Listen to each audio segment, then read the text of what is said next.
যে দাদাদের আমরা ছাত্ররা ছোটরা জীবন দিয়েছি সেই আকাঙ্ক্ষার বিপরীতে যারা আমরা হাঁটতে শুরু করেছি।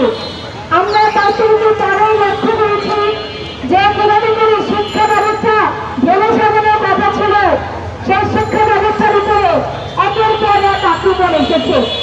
এবং আমরা দেখেছি যে আমাদের শিক্ষা ব্যবস্থায় যতগুলো পরিবর্তন হয়েছে সেই পরিবর্তনগুলো অধিকাংশই যে বিশৃঙ্খল ম্যাপ, সেই ম্যাপের মাধ্যমে এই বড় ধরনের সিদ্ধান্ত তারা গ্রহণ করেছে। তার মধ্যে আমরা দেখেছি গত বছর জেএসএসসি পরীক্ষা, সেই পরীক্ষা তারা স্থগিত করেছিল।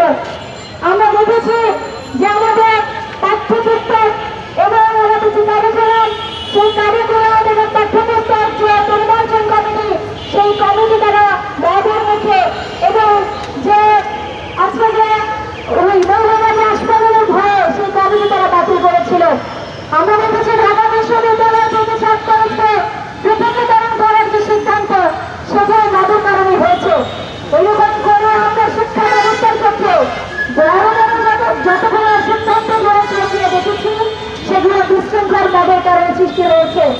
এবং প্রত্যেকটা বিশ্ববিদ্যালয়ে আমরা দেখেছি যে আমাদের নারী শিক্ষার আগ্রহী প্রধানমন্ত্রীর যে ছবি, যে জাতিতে, যে ভাস্কর্য, সেগুলোর উপর আক্রমণ এসেছে। বেগমরোকেয়া বিশ্ববিদ্যালয়ের নাম পরিবর্তনের মত সৃষ্টি করা হয়েছে।